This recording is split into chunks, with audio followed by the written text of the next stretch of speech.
जय श्री राधे श्रीमद्भागवत महापुराण दशम स्कंद अथ त्रयशीतमो अध्याय। भगवान की पटरानियों के साथ द्रौपदी की बातचीत। श्री सुखदेव जी कहते, परीक्षित, भगवान श्री कृष्ण ही गोपियों को शिक्षा देने वाले और वही उस शिक्षा के द्वारा प्राप्त होने वाली वस्तु हैं। इसके पहले जैसा कि वर्णन किया गया है, भगवान श्री कृष्ण ने उन पर महान अनुग्रह किया। अब उन्होंने धर्मराज युधिष्ठिर तथा अन्य समस्त संबंधियों से कुशल मंगल पूछा। भगवान श्री कृष्ण के चरण कमलों का दर्शन करने से ही उनके सारे असुर नष्ट हो चुके थे। अब जब भगवान श्री कृष्ण ने उनका सत्कार किया, कुशल मंगल पूछा, तब वे अत्यंत आनंदित होकर उनसे कहने लगे, भगवान बड़े बड़े महापुरुष मन ही मन आपके चरणारविंद का मकरंद रसपान करते रहते हैं। कभी कभी उनके मुख कमल से लीला कथा के रूप में वह रस छलक पड़ता है। प्रभु, जो है इतना अद्भुत दिव्य रस है कि कोई भी प्राणी उसको भी ले तो वह जन्म मृत्यु के चक्कर में डालने वाली विस्मित अथवा अविद्या को नष्ट कर देता है। उसी रस को जो लोग अपने कानों के दोनों में भर भर कर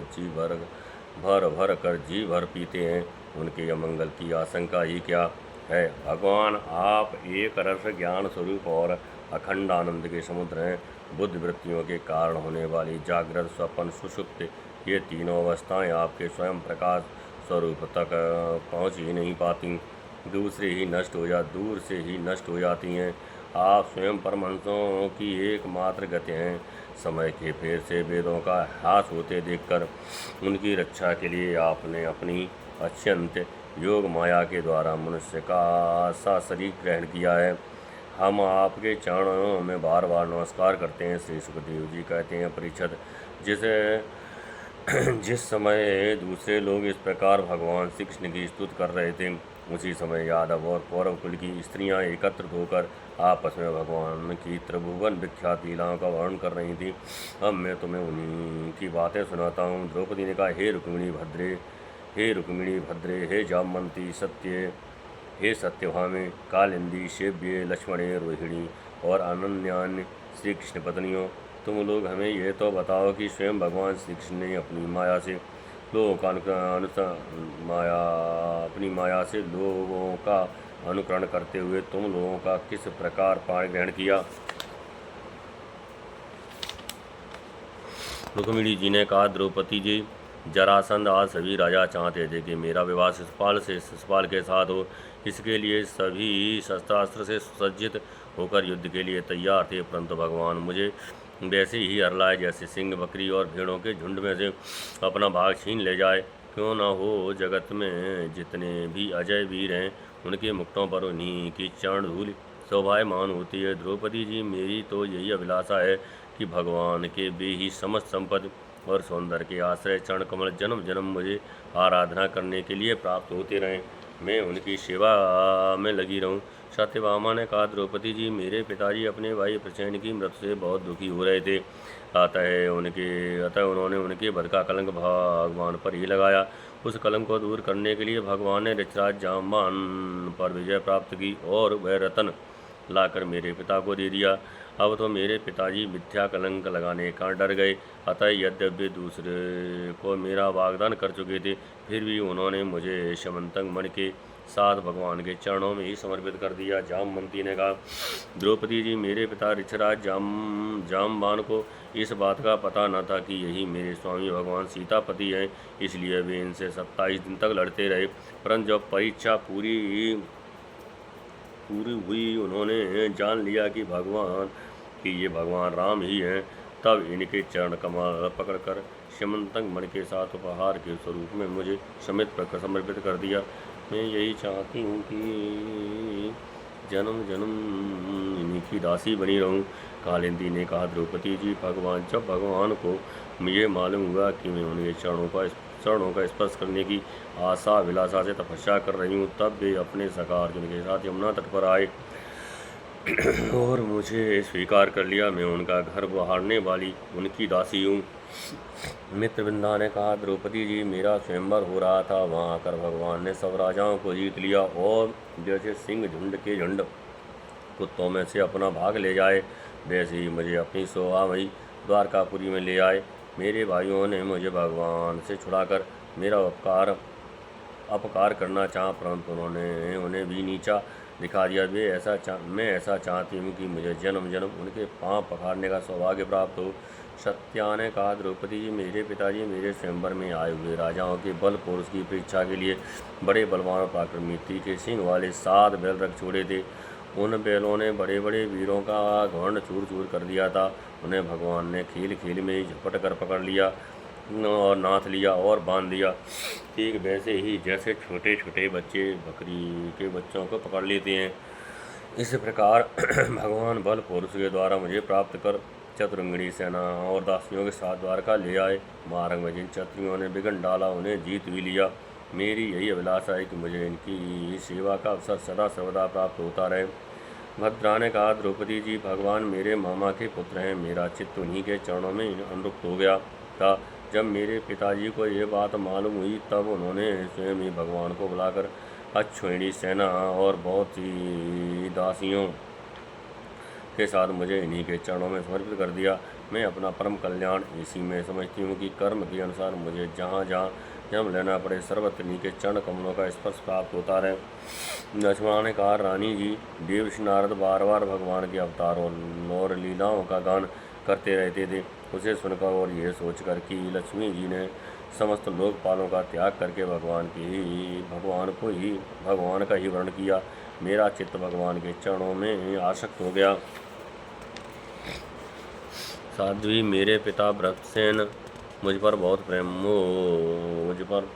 प्रेम रखते थे। जब उन्हें मेरा अभिप्राय मालूम हुआ तब उन्होंने मेरी इच्छा की पूर्ति के लिए उपाय किया।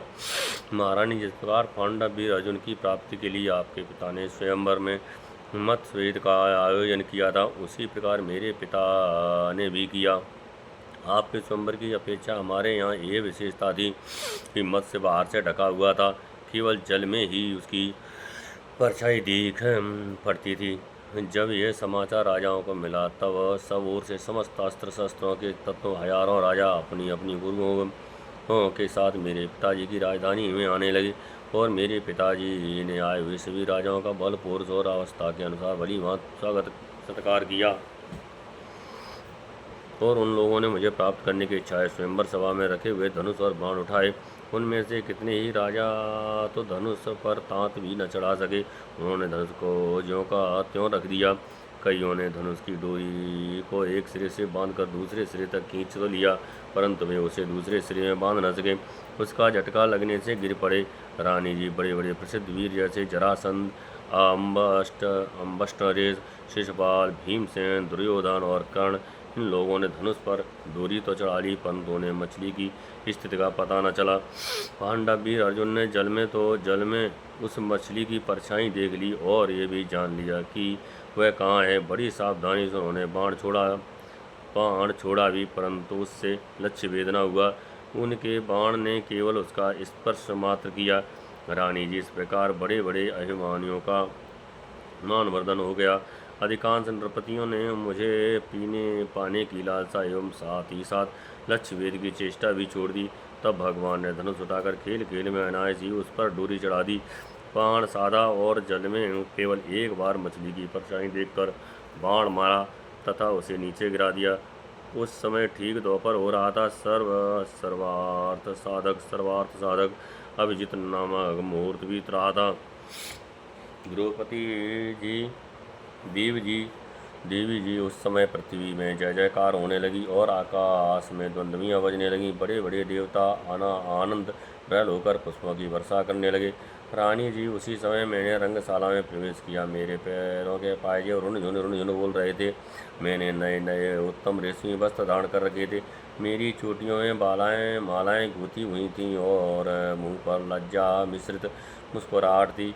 मैं अपने हाथों में रत्नों का हार लिए हुए थी जो बीच बीच में लगे हुए सोने के कारण और भी दमक रहा था। रानी जी, उस समय मेरा मुखमंडल घनी घुंघराली अलकों से शोभित हो रहा था तथा कपोलों पर कुंडलों की आभा पड़ने से वह और भी दमक उठा था। मैंने एक बार अपना मुख उठाकर चंद्रमा की किरणों के समान सुशीतल हास्य रेखा और त्रिशी चितवन से चारों ओर बैठे हुए राजाओं की ओर देखा। फिर धीरे से अपनी वरमाला भगवान के गले में डाल दी। ये तो कह ही चुकी हूँ कि मेरा हृदय पहले से ही भगवान के प्रति अनुरक्त था। मैंने जो ही वरमाला पहनाई त्यों ही मृदंग, पखावज, शंख, ढोल, नगारे आदि बाजे बजने लगे। नट और नर्तकियाँ नाचने लगीं, गवैया गाने लगे। द्रौपदी, जब मैंने इस प्रकार अपने स्वामी प्रियतम भगवान को वरमाला पहना दी, उन्हें वर्ण कर लिया, तब कामातुर राजाओं को बड़ा डहा हुआ। वे बहुत ही चिढ़ गए। चतुर्भुज भगवान ने अपने श्रेष्ठ 4 घोड़ों वाले रथ पर मुझे चढ़ा लिया और हाथ में सारंग धनुष लेकर तथा कवच पहनकर युद्ध करने के लिए वे रथ पर खड़े हो गए। पर रानी जी दारुक ने सोने के साज समान से लदे हुए रथ को सब राजाओं के सामने ही द्वारका के लिए हाँक दिया, जैसे कोई सिंह हरिणों के बीच से अपना भाग ले जाए। उनमें से कुछ राजाओं ने धनुष लेकर युद्ध के लिए सज धज कर उस उद्देश्य से रास्ते में पीछा किया कि हम लोग भगवान को रोक लें, परंतु रानी जी उनकी चेष्टा ठीक वैसी ही थी जैसे कुत्ते सिंह को रोकना चाहें। सारंग धनुष के छूटे हुए तीरों से किसी की बाँह कट गई तो किसी के पैर कट गए और किसी की गर्दन ही उतर गई। बहुत से लोग तो रणभूमि में सदा के लिए सो गए और बहुत से युद्धभूमि छोड़कर भाग खड़े हुए। तदनंतर यदुवंशी शिरोमणि भगवान ने सूर्य की भांति अपने निवास स्थान स्वर्ग और पृथ्वी में सर्वत्र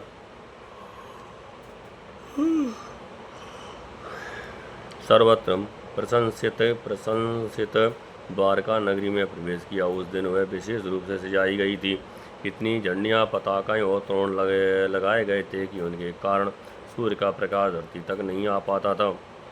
मेरी अभिलाषा पूर्ण हो जाने से पिताजी को बहुत प्रसन्नता हुई। उन्होंने अपने हितैषी सहृद और सगे संबंधियों और भाइयों बंधुओं को बहुमूल्य वस्त्र, आभूषण, सैया, आसन और विविध प्रकार की सामग्रियाँ देकर सम्मानित किया भगवान परिपूर्ण है तथा मेरे पिताजी ने प्रेम वश उन्हें बहुत सी दासियाँ, सब प्रकार की संपत्तियाँ, सैनिक, हाथी, रथ, घोड़े एवं बहुत से बहुमूल्य अस्त्र शस्त्र समर्पित किए। रानी जी, हमने पूर्व जन्म में सबकी आसक्ति छोड़कर पूरी बहुत बड़ी तपस्या की होगी, तभी तो हम इस जन्म में आत्माराम भगवान की ग्रह दासियाँ हुई हैं। 16,000 पत्नियों की ओर से रोहिणी जी ने कहा। होमासुर ने दिग्विजय के समय बहुत से राजाओं को जीतकर उनकी कन्या हम लोगों को अपने महल में बंदी बना रखा था।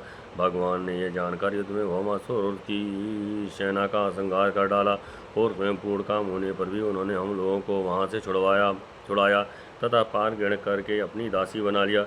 रानी जी, हम सदा सर्वदा उनके उन्हीं चरण कमलों का चिंतन करती रहती थीं जो जन्म मृत्यु संसार से मुक्त करने वाले हैं। साध्वी द्रौपदी जी, हम साम्राज्य, इंद्रपद अथवा इन दोनों के भोग, अणिमा आदि ऐश्वर्य, ब्रह्मा का पद, मोक्ष अथवा सालों के सारूप आदि मुक्तियाँ कुछ भी नहीं चाहती।